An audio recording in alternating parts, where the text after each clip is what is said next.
accent and everything. I'm originally from Israel. And when I was in Israel, I spent 9 years of my life in the government, at a government intelligence agency. And this was the beginning of the previous decade, I would say. And routers and such things became more and more and more prevalent all over the place. Not only because up until then, a router was like this big complicated thing that usually your internet service provider had, or like a big network had, and most houses had like one computer and they were connected directly to the internet. But then as technology progressed and became cheaper and people had, the iPhone came out and people started having Wi-Fi on their phone and they needed to have a router at home. I was very curious, and I was looking at this thing like, this is a little computer that has all the network's traffic going through it. Can we do something to it? Can we gain access to it? Can we shape the traffic? Can we affect the traffic? And that's how I became really focused on those things, and I used to take them apart and learn how they work, and basically they're small computers running Linux. So tell us a bit about the work you do now at Sternum. Yeah, so at Sternum, basically what we do is we are a product company. We have a product that actually makes those internet-connected devices, and again, it could be anything from your home router to like a really complicated industrial controller of some sort.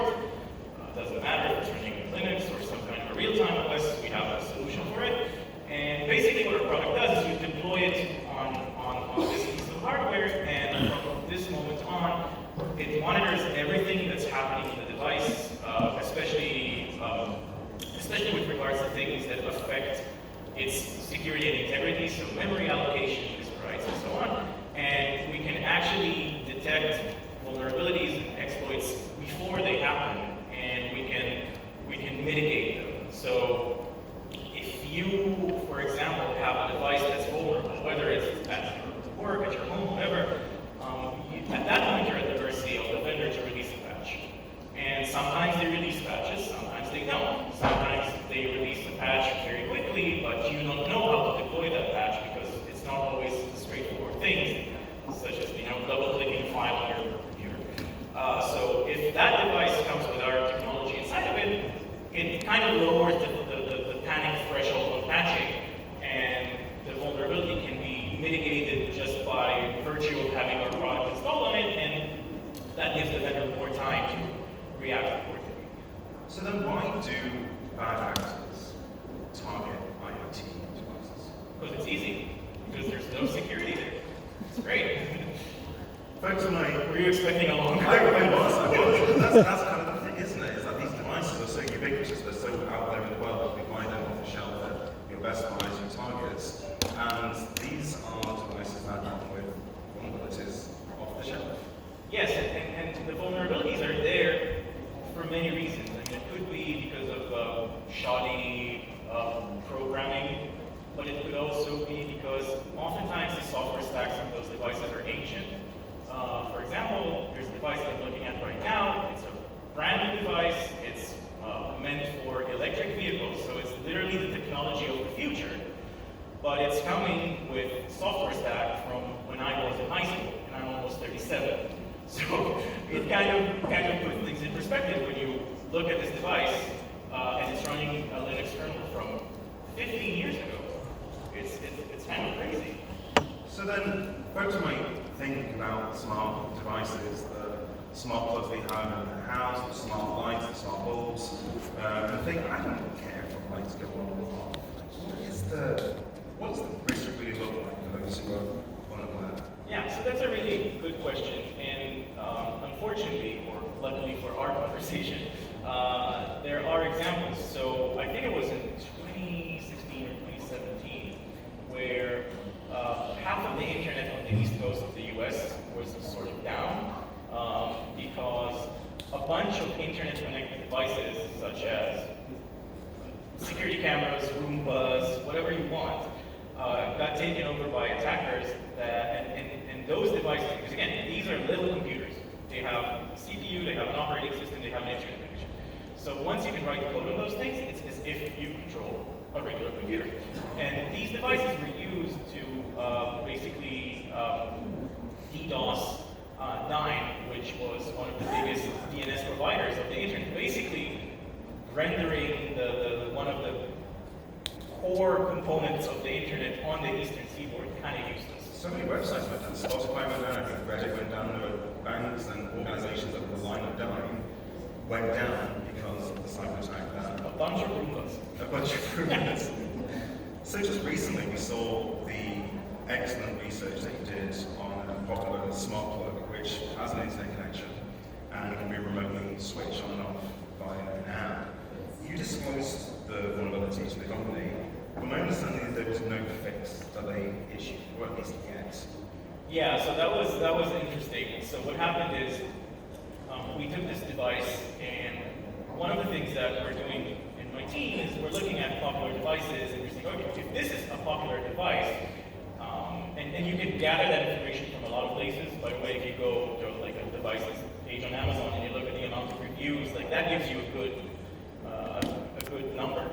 And so we take these popular devices and we take them apart and we start looking at the firmware, which is the code that actually runs on the device. And we analyze it, and usually there are like really bad vulnerabilities there. So bad, I have very intimate relationship with those vulnerabilities. I have one of those tattooed on my arm,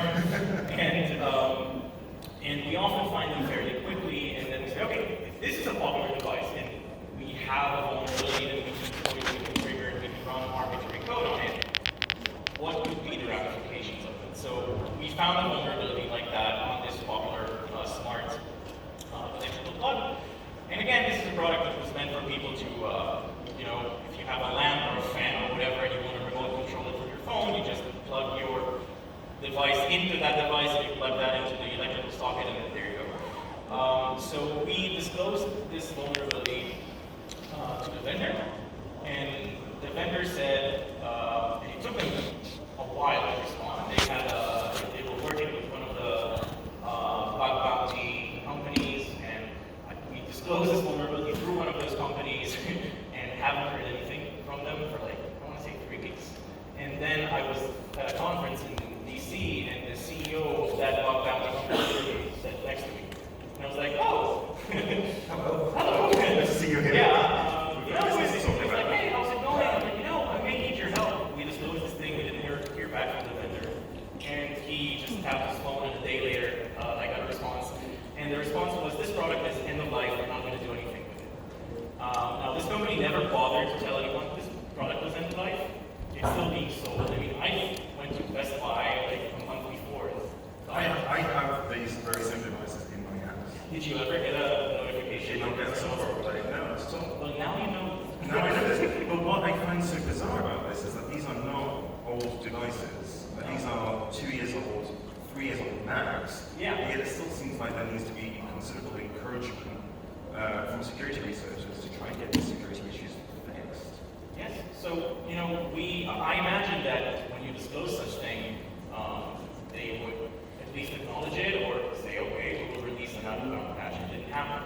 When that didn't happen, the press, covered it, you covered it too, and that caused a lot of ruckus over on social media, especially on Reddit. Like a lot of people on Reddit were like, okay, I'm done with this company, I'm not gonna buy anything. It was like a lot of posts. We were just like, sitting at work and just like watching, like, oh my god, did we do that? It's like this meme with the house burning down and there's this girl smiling to the camera. So it's like that's sort of like how it goes. And I think a day after all of the media covered it, they actually issued a response to The Verge, I think. They said, following that publication, we're actually going to issue another patch. I don't think that patch was released until this very day. It's been, 6 months? I still haven't got an update on my phone. I checked this morning. Yeah. Good job. So there will be folks in the audience now who might be in a situation where they are at a company, a startup, and they find a security issue. Maybe they face some internal company pressure to ignore it, to meet deadlines, to meet a milestone. What advice would you give them? It's kind of a tough question. I mean, would you as a developer, as someone who's passionate about security, would you lose your job over it? I don't know.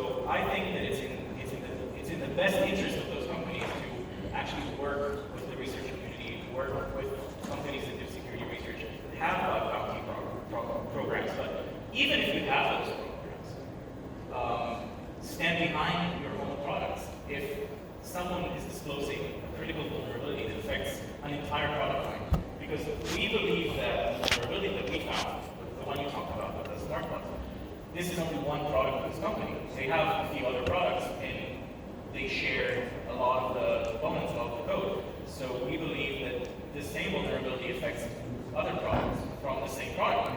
And if at this point you're like, oh well, it's end of life, we don't take care of it anymore, then what's the point of having a security program? What's the point of having a bug bounty? Like, why are we pretending? So this is extremely frustrating for me as a security practitioner, because I care about those things, and a lot of other people care about those things, and no one else cares about those things, especially on the vendors. So this is kind of a weird situation. Then who is responsible ultimately for Internet of Things security? Well, I think that the responsibility lies with the vendors. I mean, if you are, as a vendor, let's say that for a moment I am one of those companies and I'm creating this smart button. I have the option of creating a brand new product with a modern software stack. But of course it's easier for me to go on GitHub or to go to like an older solution that was made years ago, or with an older software stack that's full of vulnerabilities. That would be easier for me as a company. The time to market would be shorter. We're dealing with a software stack that we know. But if I, as a vendor, pushing a product with a Linux kernel from 15 years ago, and with a bunch of libraries from 18 years ago, this is all taken from examples that some of them I even told you about in person, I will be in the wrong here.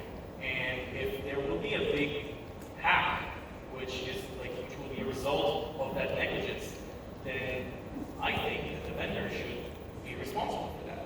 And there should be, I think, regulations, just like you have regulations on seatbelts and airbags and other things that keep you safe. This is 2023, almost 2024. Those things that are surrounding us can be used against us. Yeah, I want to stay on that point really, because as we know, IoT security has historically been largely a trash fire, and security these days is not much better. I think it's fair to say to some extent. At this point, should IoT security face that regulation from government? And so there is at least a baseline level of security standards. Absolutely, and I think it's starting to happen. And for example, with medical devices, which is something that at Stern, our company, we're dealing with quite a lot, there is new regulation that is requiring from the makers of various medical devices to have certain security standards and protocols and such, like our product, for example. So you do see that starting to happen, but even if you have this regulation, even if you have laws or whatever, how will you enforce it? Like if you go on to Best Buy and you buy a device with a default password that can't be changed, yes, this happens. Who are we blaming here? Who is going to be responsible? This unnamed company in China that makes these products, and they don't respond to emails when you tell them that they have security issues. So I think that, again, the responsibility should lie with the vendor, but we as consumers, if these are consumer devices that we're dealing with, or if we are professionals and this is like some kind of like an industrial control thing that you use, I think that we all should be aware and vigilant to these devices and the risk that they might introduce to our environment. A few weeks ago on Mastodon, you posted a particular device that was, I don't want to quote, probably one of the worst things I've seen throughout my career, which sounds like it's saying a lot. In that disclosure process, why was that one of the worst things you've seen? Yeah, so all of the examples that I gave here in the past couple of minutes, so it's all of that and more. So for example, this is a device, and I'm trying to be careful here because we're still in the middle of the disclosure process. So this is a device that you plug into an electric vehicle. And this device is very prevalent, so you can buy this device to your home, right? But there are also instances of that device. And all of those devices, they share the same code. And they share the same authentication keys. Meaning if you have one device using a card, you manage to get into your phone and take the keys, the authentication keys from the device, you can connect to each one of those thousands, if not more, of the available devices out there. And you can also connect to the company's network with those authentication keys and allegedly do really bad things with it. These are devices that are, connected to high voltage power. What could possibly go wrong? And as I said, we're in the middle of this closure process, but it was, honestly, it was just like a bad thing after another, after another, after another. And at one point, and I even told like my bosses when they were like, okay, are you continuing to research on that thing? I'm like, you know what I mean? I could, but I don't see the point. I mean, it's pretty bad as it is. I mean, so if I also have another two really, really bad technical findings, okay, they first need to respond to our emails. So, yeah. Have they responded to you yet? So we disclosed it, I want to say, over 3 weeks ago. They responded, I think after a day. They were like, oh, thank you so much, we'll go through it. And there was like at least a list of people on the thread. It's like, oh, this person will reach out to you, this person will reach out to you next week. It's been over 2 weeks, I haven't heard. So it's going great. It's going great so far. So that's an example, perhaps, of a company not doing IoT security that well or could be doing better. In your experiences, and your kind of background and what you've seen over the years, which companies do IoT security right, if any? Some are trying. The company that, the one we talked about, the smart plug, can I say the name here? Yeah, so it's published. So Belgian, Wemo. So I remember when I bought their first version of this smart plug, I was actually surprised by the firmware update process that is almost like hands-free. Like you'll have a message on your phone saying, oh, there's a new firmware version. Tap here to update, and you just do it, and it updates. So that is good. That is a step in the right direction. You have some companies doing it, but usually it comes with a higher price point. So like if you go to Best Buy and you buy, for example, like a $30 router, don't expect much. If you opt into like higher grade stuff, such as so like what I have at home, for example, is like this almost like an office grade level networking equipment. Their firmware update process is fully automatic. I don't even know that it happens. I just get like an email, oh, it was updated last night at 4 a.m. Okay, so that is great.